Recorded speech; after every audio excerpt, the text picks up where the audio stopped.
8 मार्च 2014 को हुआ एक ऐसा हैरान कुन वाक़या जो शायद आज तक किसी के साथ पेश नहीं आया। यहाँ मैं बात कर रहा हूँ फ्लाइट MH370 के बारे में। ये जहाज कोलालमपुर से टेक ऑफ तो हुआ लेकिन अपनी मंजिल बीजिंग पर ना पहुँच सका। आज तक ये किसी को नहीं पता चल सका कि ये जहाज आखिर गया तो गया कहाँ, आया ज़मीन निकल गई या आसमान खा गया। लेकिन फाइनली 10 साल के बाद आखिरकार एक उम्मीद मिल ही गई है जिससे हमें ये मालूम हो सकता है कि ये जहाज आखिर है तो है कहाँ। अस्सलाम वालेकुम guys, welcome to my channel story quest. नाजरीन, आज से तकरीबन 10 साल पहले यानी 8 मार्च 2014 को इस मलेशियन एयरलाइंस MH370 ने मलेशिया के कैपिटल कोलालमपुर से टेक ऑफ करके चाइना के कैपिटल बीजिंग पर लैंड होना था। इस फ्लाइट में तकरीबन 227 पैसेंजर्स, 10 क्रू मेंबर्स और 2 पायलट्स मौजूद थे, जिनमें से ज्यादातर पैसेंजर्स चीन के रहने वाले थे। लोग तो हैरान तब हुए जब इन्हें कैप्टन ज़हराई अहमद शाह के बारे में पता चला। ये फ्लाइट MH370 को कंट्रोल कर रहा था, जिसका जहाज उड़ाने का एक्सपीरियंस तकरीबन 33 साल का है, और इसके साथ एक को पायलट जिसका नाम फारिक अब्दुल हमीद था, जिसकी एज तकरीबन 27 साल थी और इसका भी फ्लाइट एक्सपीरियंस तकरीबन 7 साल का था।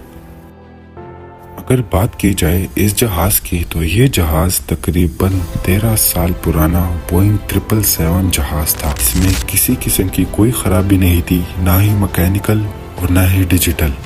यानी बताने का मकसद ये है कि ये फ्लाइट बिल्कुल नॉर्मल फ्लाइट थी जो कि हर रोज 5 घंटे 34 मिनट मलेशिया से लेकर चाइना या फिर चाइना से लेकर मलेशिया तक हर रोज सफर करती थी, और इस सफर के दौरान इसको किसी मुसीबत का सामना नहीं करना पड़ता था।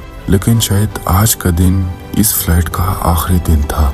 हालांकि इस फ्लाइट को सिर्फ 5 घंटे और 34 मिनट के सफर के लिए फ्यूल चाहिए था, लेकिन इसमें हद से ज्यादा फ्यूल डाला गया जो कि 7 घंटे और 41 मिनट तक सफर कर सकता था। यानी ये फ्लाइट अपनी रिक्वायरमेंट से भी ज्यादा तकरीबन 2.25 घंटे और भी सफर कर सकता था। जरूरत से ज्यादा इसमें फ्यूल डालना कोई बेवकूफ़ी नहीं थी, क्योंकि अगर प्लेन को या ख़राब मौसम में या इमरजेंसी सूरत हाल में प्लेन को डाइवर्ट करना हो तो इसके पास फ्यूल बाकी रहे।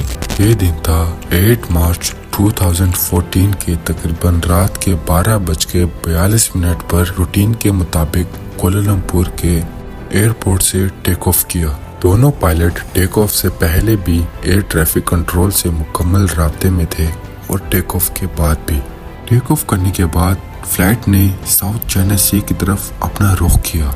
इसके तकरीबन 20 मिनट बाद यानी 1:09 पे जहाज में लगे ट्रांसपोंडर ने अपनी करंट लोकेशन कोलालमपुर के एयर ट्रैफिक कंट्रोल के रडार सिस्टम को सेंड किया। ट्रांसपोंडर फ्लाइट में लगा एक ऑटोमेटिक फंक्शन होता है जो कि कुछ ही देर बाद अपनी करंट लोकेशन करीबी रडार सिस्टम को भेजता है। अब तक तो कोई खतरा नहीं था और सब कुछ ठीक चल रहा था। ठीक 10 मिनट बाद फ्लाइट कोलालमपुर के एयर ट्रैफिक कंट्रोल से बाहर हो रहा था और वियतनाम के एयर ट्रैफिक कंट्रोल के करीब आ रहा था। रेंज से बाहर निकलने के साथ साथ कोलालमपुर के कंट्रोल टावर ने कैप्टन ज़हराई से आखिरी बार ही अल्फाज बोले। Malaysian 370, Malaysian 370, contact Ho Chi Minh 120.9. Captain ज़हराई ने ये अल्फाज सुने भी और इसका जवाब भी दिया, गुड नाइट MAS 370। नॉर्मली जो फ्लाइट पिछले कंट्रोल टावर से डिस्कनेक्ट हो जाता है वो करीब ही कंट्रोल टावर के साथ कनेक्ट हो जाता है। कैप्टन ज़हराई के आखिरी अल्फाज के तकरीबन 3 मिनट बाद ये फ्लाइट रडार सिस्टम से मुकम्मल तौर पर गायब हो जाता है। अब ये बात कोलालमपुर की कंट्रोल टावर के लिए बिल्कुल नॉर्मल थी, क्योंकि उनको ये लग रहा था कि ये फ्लाइट वियतनाम के एयर स्पेस में जा चुकी है। अब वियतनाम की एयर कंट्रोल टावर वालों ने जब अपने रडार सिस्टम में इस फ्लाइट को गायब होता हुआ देखा तो इनको कुछ शक हुआ और इन्होंने कैप्टन ज़हराई से कांटेक्ट करने की कोशिश की, लेकिन अफसोस बहुत देर हो चुकी थी। वियतनाम के कंट्रोल टावर वालों ने तो कैप्टन ज़हराई से कांटेक्ट करने की पूरी कोशिश की, लेकिन कैप्टन ज़हराई की तरफ से इन्हें कोई खबर ना मिल सकी और कैप्टन जहरा से नाकाम कोशिश ये लोग अगले 18 मिनटों तक करते रहे, लेकिन कैप्टन जहरा की तरफ से इन्हें कोई जवाब मौसूल नहीं हुआ। इसके बाद वियतनाम के कंट्रोल टावर वालों ने कोलालमपुर के कंट्रोल टावर वालों से कांटेक्ट किया और सारे सिचुएशन के बारे में इनको बताया। नॉर्मली ऐसे कंडीशन में रेस्क्यू वालों को 1 घंटे के अंदर अंदर बाखबर करना होता है, लेकिन कोलालमपुर कंट्रोल टावर वालों ने पूरे 4 घंटे बाद रेस्क्यू वालों से कांटेक्ट किया, लेकिन अब तक बहुत देर हो चुकी थी।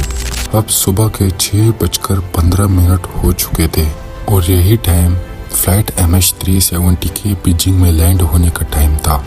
इनको उम्मीद थी कि शायद ये फ्लाइट अपने मुकर्ररा वक्त पर बीजिंग एयरपोर्ट पर लैंड कर जाए, लेकिन अफसोस यहाँ पर भी इन्हें कोई अच्छी खबर ना मिल सकी। फिर कुछ देर के बाद सर्च ऑपरेशन टीम को, जहाँ पर फ्लाइट MH370 गायब हुआ था, वहाँ पर इस टीम को भेजा गया। इस टीम में तकरीबन 7 कंट्रीज की 34 शिप्स और 28 एयरक्राफ्ट थे, जो कि फ्लाइट MH370 को तलाश करने की नाकाम कोशिश कर रहे थे।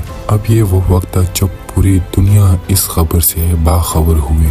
टीवी, न्यूज़, वेबसाइट और सोशल मीडिया में एक ही चर्चा हो रहा था, फ्लाइट MH370। ये ऑपरेशन तकरीबन अगले 3 दिन तक जारी रहा, लेकिन इन्हें कोई अच्छी खबर मौसूल नहीं हुई। लेकिन फिर चौथे दिन एक खबर है जिसने तमाम रेस्क्यू टीम्स को हैरान कर रख दिया।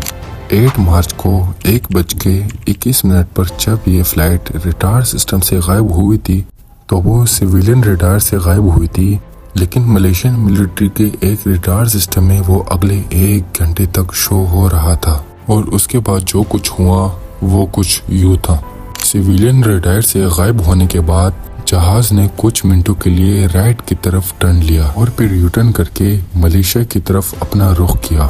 पूरे 31 मिनट बाद इस फ्लाइट ने मलेशिया के शहर पेनांग को क्रॉस करते हुए मलाक्का स्ट्रेट की तरफ अपना रुख किया। आखिरी बार जहां तक मिलिट्री रडार की रेंज थी, फ्लाइट MH370 को इंडियन ओशन के इस पॉइंट तक डिटेक्ट किया गया था और इस वक्त रात के 2:22 हो रहे थे।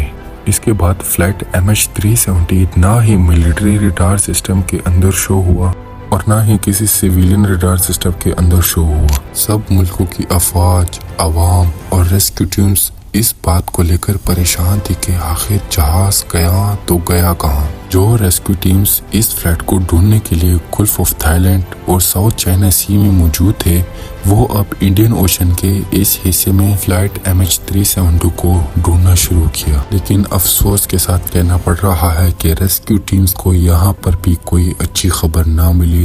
रेस्क्यू टीम्स के ढूंढते ढूंढते कुछ दिनों बाद एक और नई खबर आई जिसने पूरी सिचुएशन को ही बदल डाला। पता ये चला कि जब 2:22 पर flight MH370 Asian military radar system से तो गायब हो गया, लेकिन एक सैटेलाइट ऐसी थी जिसके साथ वो लगातार कांटेक्ट में था।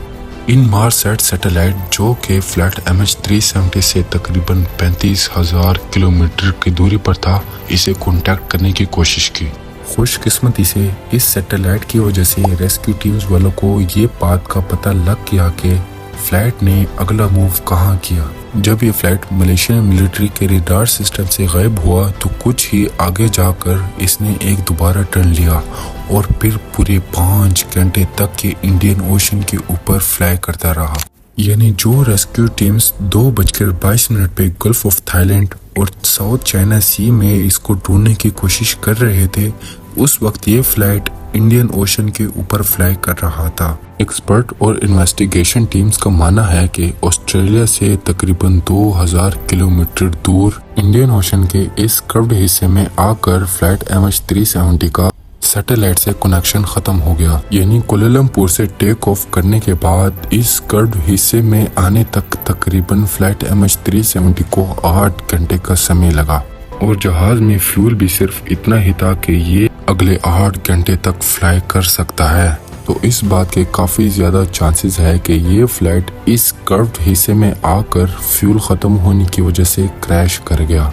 इंडियन ओशन का ये हाईलाइटेड कर्व्ड हिस्सा पूरे इंडिया से भी बहुत बड़ा हिस्सा है। कुछ दिन नहीं, कुछ महीने नहीं, बल्कि कुछ साल तक फ्लाइट MH370 को ढूंढने का ये अमल जारी रहा, लेकिन यहाँ पर भी अफसोस के साथ प्लेन का कोई सुराग ना मिल सका। 3 साल बाद डीप सी ऑपरेशन को आखिरकार खत्म कर दिया गया, जिस पर $160 मिलियन का खर्चा आ चुका था। सर्च ऑपरेशन के दौरान तो प्लेन का कोई भी हिस्सा नहीं मिल सका, लेकिन 2015 में यानी प्लेन गायब होने के 1 साल बाद प्लेन का राइट फ्लैपरोन तैरते हुए आइलैंड ऑफ रीयूनियन के साहिल पर पहुंचा। ये प्लेन का वो हिस्सा होता है जो लैंडिंग के वक्त काम आता है। जब इस फ्लैपरोन पर तहकीक गई तो एक और खौफनाक बात सामने आई। एक्सपर्ट का मानना है कि जब फ्लाइट MH370 पानी में क्रैश हुआ उस वक्त ये फ्लैपरोन एक्सटेंडेड नहीं था, और अफसोसनाक तौर पर इसका मतलब ये है कि पानी में क्रैश होते वक्त जहाज अपनी नोज के बल समुंदर में क्रैश हुआ।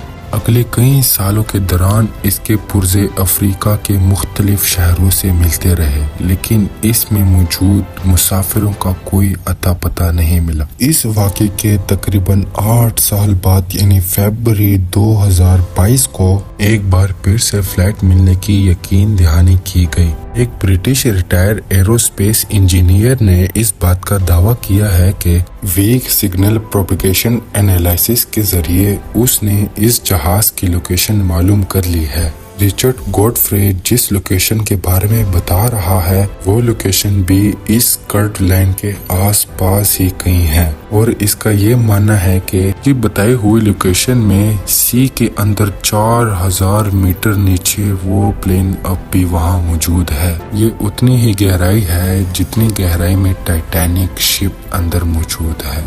अब मलेशियन अथॉरिटीज रिचर्ड गॉडफ्रे के इस दावे को कितना सीरियस लेते हैं ये तो आगे जाकर ही पता लगेगा। आप इस बारे में क्या राय रखते हैं कमेंट सेक्शन में अपने राय का इजहार ज़रूर कीजिएगा। अगर आपको स्टोरी क्वेस्ट की ये वीडियो अच्छी लगी हो, इन्फॉर्मेटिव लगी हो तो वीडियो को लाइक कर दे और चैनल को जल्द से जल्द सब्सक्राइब कर दे और साथ में लगा बेल आइकन को भी दबा दें ताकि इस तरह की इन्फॉर्मेटिव वीडियो सबसे पहले आप तक पहुंच सके। तो मिलते हैं इस तरह की एक और इन्फॉर्मेटिव वीडियो में, तब तक के लिए अल्लाह हाफिज।